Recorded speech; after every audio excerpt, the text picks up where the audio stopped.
तर टीव्हीवरचा सगळ्यात वादग्रस्त शो म्हणून ओळखला जाणारा शो म्हणजेच अर्थात रिअलिटी शो बिग बॉस आणि हिंदी असो वा मराठी बिग बॉसच्या घरात वाद, आरोप, प्रत्यारोप हे सगळं होत राहणं दिसतं. 24 तास कॅमेऱ्यांच्या समोर राहणं हे काही सोपं नसतं. आपली प्रत्येक गोष्ट ही कॅमेऱ्यात कैद होत असते. आजच्यातच घरातल्या स्पर्धकांकडून नको ते आरोप झाल्यावर पुढच्या गेमवर, करिअरवर परिणाम होऊ शकतो. तसं काहीच आता बिग बॉसच्या मराठीच्या घरामध्ये घडताना दिसतंय. बिग बॉस मराठीच्या घरात सध्या तणावाचं वातावरण आहे. राकेश बापट आणि अनुश्री माने यांच्यातल्या एका वादामुळे आता सोशल मीडियावर चांगलीच चर्चा रंगली आहे. तर झालं असं होतं की नुकत्याच दाखवलेल्या एका एपिसोडमध्ये राकेशनं तिला हाताला धरून बेडवरून उठवण्याचा प्रयत्न केला. पण या प्रसंगाला रुचिता जामदार हिनं वेगळाच रंग दिल्याचं दिसून आलं.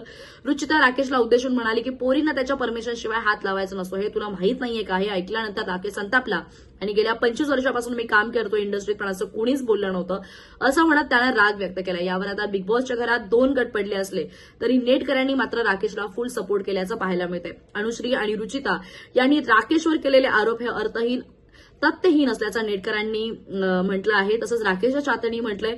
सोशल मीडियावर नेटकऱ्यांनी पोस्ट शेअर करत, व्हिडिओ शेअर करत राकेशला पाठिंबा दर्शवलाय. तर अनुश्री आणि रुचिता यांच्यावर टीका सुद्धा केली जाते. दोघी वुमन कार्ड खेळत राकेशच्या विरोधात डर्टी गेम खेळत असल्याचं नेटकऱ्यांनी म्हटलंय. तर we support Rakesh Bapat hashtag we support Rakesh Bapat असे हॅशटॅग ट्रेंड होताना दिसतंय.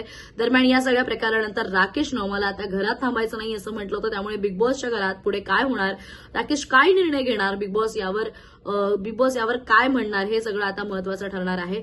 तर येस, आता या गोष्टीनंतर पुढे घरामध्ये कोणत्या नवीन गोष्टी होत आहेत, काय ह्या सगळं प्रकरण जे आहे ते कोणतं नवीन वळण घेतं हे आपल्याला येणाऱ्या काळात सांगेल.